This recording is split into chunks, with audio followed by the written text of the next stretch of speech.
semifinal storyteller of the first half, Nat Woodard. Come on, Burlington!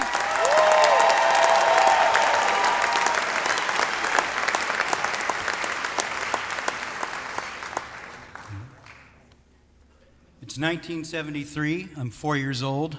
My sister's maybe 2 3/4.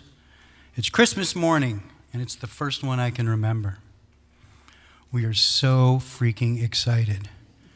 It's a big deal. We know this much, but that's all we know. We literally have no other idea what's about to happen. And I go downstairs, and we're heading towards the living room fast, and there's a glow coming from out of the doorway. I enter the room, and I'm struck with shock and awe. There is a tree in the living room, and it's covered in lights. And there are toys between the lights, sometimes a bird.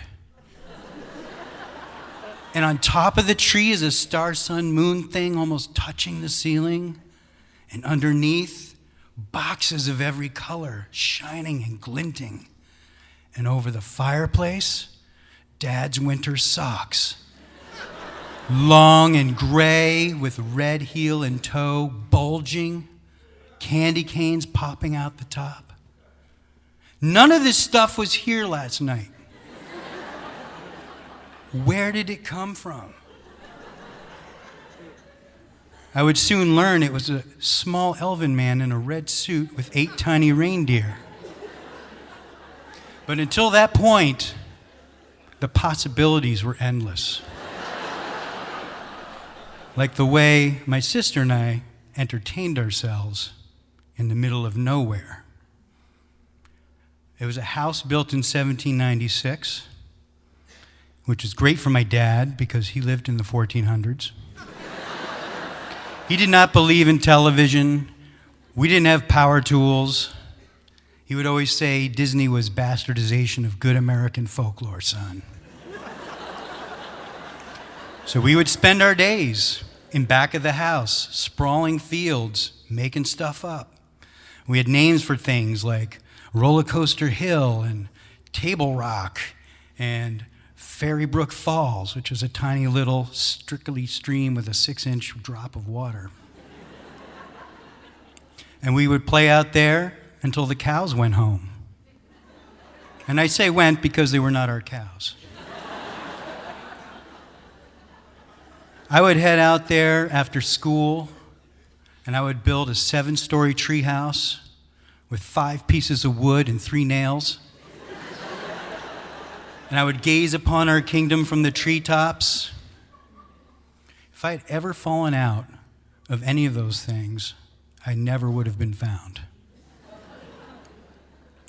On a rainy day, I remember going by the living room and seeing my sister levitating and saying, "Look, I'm flying."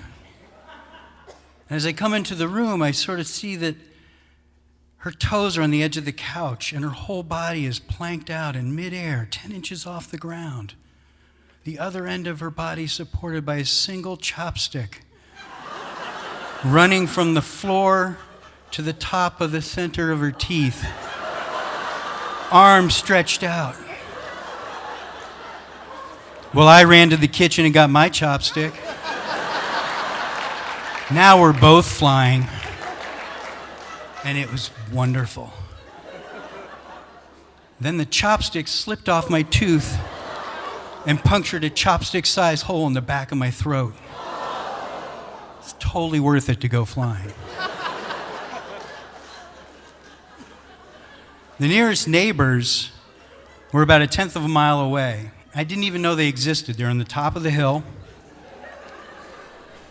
But they had kids our age, and we ran into each other in the woods one day, and it was this great discovery. And they were sort of what I considered the normal family. They had a newly built house with hollow doors,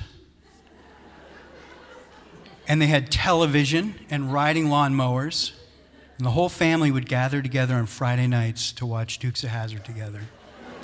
It was absolutely fantastic. One day we're playing down in the fields. We are past Roller Coaster Hill, past Table Rock, past Fairy Brook Falls. And one of the kids says, I know what we should do. Follow me. And we go running off into the woods. And we suddenly hit a road I've never seen before. And as we approach this sort of small-sized ridge, I'm trying to reconcile what I'm seeing. It doesn't make sense. But it's an old truck just coming out of the hillside. And then I realize there's other trucks and a car. And bursting out of the ground are these television, old console sets covered in leaves like giant mushrooms. I start to pull parts out of things, and I'm building mission control. It turned out to be the family junkyard. Generations and generations of this family had been dumping all their trash in the middle of the yard, in the middle of the woods.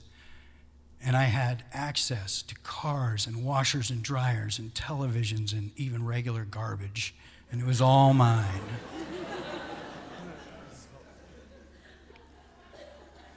But when it came time for my own children to have their first Christmas, I really wanted to bring that magic. And it turns out making Christmas show up overnight is really hard. Living in a populated area, you just look across the street for starters so you can see other people's trees. I realized to nurture magic and to allow it to exist, I needed some things. And it was living in the middle of nowhere, little to no connectivity to the outside world, and the freedom to explore until the cows went home.